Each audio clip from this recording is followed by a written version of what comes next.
Maswerteng hapon po mga ka-STL. Narito na po ang resulta ng STL Batangas para sa araw na to, second draw. September 24, 2025, araw ng Miyerkules. Naway ang mga natayan niyo po mga numero kanina ay manalo nawa ngayong hapong ito, 4:30 PM. Kaya't kunin niyo na po ang inyong mga ticket. Narito na po ang resulta. Ang mga numerong nanalo sa STL Batangas ngayong hapong ito, September 24, 2025, 4:30 PM. Second draw result, 35 at 23. In exact order again, 35 at 23.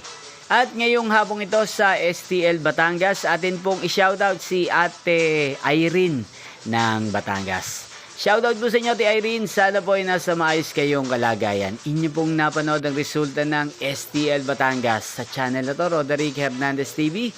Magkita-kita pong muli tayo mamayang 8:30 PM para sa third draw result ng STL Batangas.